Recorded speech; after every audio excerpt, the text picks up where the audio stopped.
तो गाइस हम सभी लोग जा रहे हैं प्रयागराज संगम नहाने, जहाँ पर गंगा जमुना और सरस्वती नदी का संगम होता है। यहाँ चलने पर ऐसा लग रहा था मानो बियर ग्रिल्स वाला फील आ रहा था। मेरी दीदी हम लोगों को छोड़ने आई थी और हम सभी लोग टी शर्ट और चड्डे में ही प्रयागराज के लिए निकले थे, क्योंकि गर्मी बहुत ज्यादा हो रहा था। फिर हम लोगों ने ऑटो पकड़कर चलिए बस स्टेशन की तरफ। ऑटो में हम लोग की मस्ती मजाक और वीडियो बनाने के चक्कर में ऑटो वाला भी परेशान हो गया था। वैसे लखनऊ घूमने के लिए भी बहुत अच्छी जगह है। जो मॉल देख रहे हो ना, लुलु मॉल, ये भारत की सबसे बड़ी मॉल है और लखनऊ में है। वैसे तो हम लोग प्रयागराज बस से जाने वाले थे, लेकिन जो मनी ट्रांसफर वाला वेन होता है ना, वो मिल गया तो उसी पे चढ़ गए और मेरे को पीछे में अंदर बंद कर दिए। ऐसा लग रहा था मानो मैं कैदी हूँ और जेल शिफ्ट किया जा रहा हो। और करीब 4 घंटे की बोरिंग से सफर के बाद फाइनली हम लोग पहुँच गए प्रयागराज। यह गंगा मैया, लेकिन नहाने के लिए घाट पर जाना होता है। तो वेन से उतरने के बाद हम लोग ऑटो पकड़ लिए। यहाँ कभी भी आओ ना तो मोल भाव किए बिना किसी ऑटो में नहीं चढ़ना। ये ऑटो वाला 40 रुपए बता रहा था, हमें साला 20 रुपए में ले गया। यहाँ हर चीज में लूट मार चलता है, तो इस चीज के एकदम ध्यान रखना। फिर फाइनली हम लोग पहुँच गए घाट पर। गाइस यहीं से आप देख सकते हो कि तीनों नदियों का संगम होता है। लेकिन एक चीज यहाँ मेरे को बहुत ज्यादा खराब लगा, इतना पवित्र स्थान और इतना गंदगी, इसको किसी और नहीं बल्कि यहाँ आने वाले,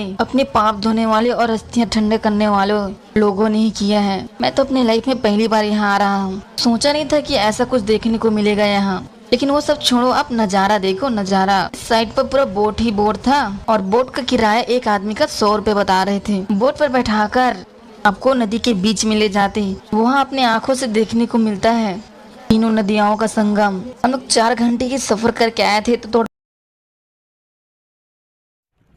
रोम रोम भाइयों, सब पेट पूजा भी कर लिए। इतनी गंदगी देखकर हम लोग ये सोच रहे थे कि इस तरफ जाकर अपना पाप धोया जाए। फिर गंदगी देखकर हम लोग दूसरी तरफ चले गए। गंगा नदी में बाढ़ बहुत ज्यादा आया था, इसी वजह से पानी पूरा रोड तक आ गया था।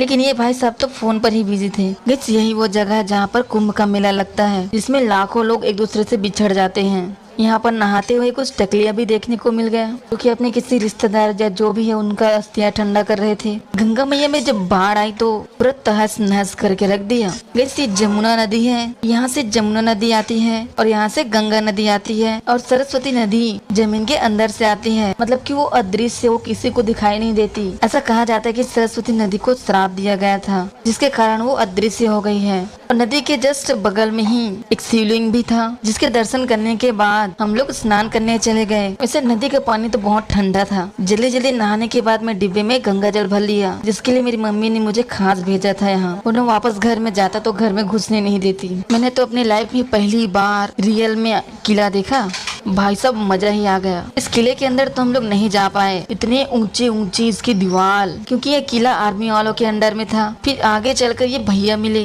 जिनके पास एक छोटी सी चिड़िया थी, जो 2024 में क्या होने वाला है हमारे साथ, ये इस पर्चे से निकाल रहे थे। इस भाई साहब ने हमारे भाग्य में आगे क्या होने वाला है ये पहले से इस पर्चे में लिख लिए थे, बस नाम के हिसाब से ये पर्चा उठाकर दे रही थी। उसके बाद चले गए हम हनुमान जी के दर्शन करने। इस मंदिर की ऐसी मान्यता है कि हर साल गंगा मैया हनुमान जी को डुबा देती है, चाहे बाढ़ आए न आए, चाहे सूखा ही हो जाए, लेकिन साल में एक बार डुबा ही देती है। और ये चीज आज भी लोग अपने आंखों से देख रहे हैं। मंदिर में हनुमान जी लेटे हुए हैं। जब हनुमान जी के दर्शन किए ना, ऐसा लग रहा था मानो देखता ही रहूं। हनुमान जी पूरा तुलसी से लदे हुए थे। दर्शन करने के बाद प्रसाद वगैरह लेकर हम लोग वापस चले आए और टपरी पर चाय पिए। फिर ऑटो लेकर हम चले गए रेलवे स्टेशन की ओर। हम लोग को लखनऊ जाना था, तो यहाँ से शायद 2 स्टेशन होता है, एक प्रयाग और एक प्रयागराज, जिसमें भी छोटी बड़ी स्टेशन थी। हम लोग बड़ी स्टेशन की ओर गए। फिर टिकट काउंटर से पूछे कि भैया ट्रेन कब आएगी। तब टिकट काउंटर ने बताया कि ट्रेन रात में 2 बजे आएगी। तो 2 बजे तक क्या करते हम लोग चले गए खाना खाने के लिए। हम लोग होटल तो नहीं गए, क्योंकि यहाँ बहुत ज्यादा महंगाई था। हम लोग रोड साइड पर ही ठेला में मुझसे प्यार करती है या नहीं करती है खाने के लिए बैठ गए। मात्र 50 रुपए में चावल, 4 रोटी, सब्जी और अचार दे रहे थे।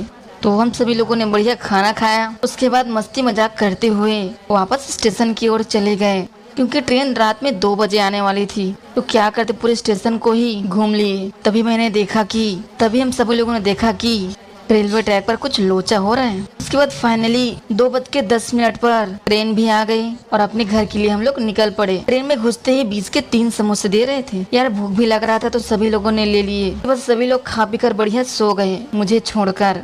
क्योंकि मैच हो जाता तो वीडियो कौन बनाता। ये वीडियो सुबह के 4 बजे का है। देख रहे हो सब लोग कैसे सो रहे हैं। सुबह होती सब लोग बाहर की तरफ देखने लगे कि भैया घर कब पहुंचेंगे। कुछ घंटों बाद हम लोग पहुंच भी गए लखनऊ। यहाँ पर हम लोगों को लगा सेल्फी ले रहे हैं, लेकिन वीडियो ऑन हो गया था।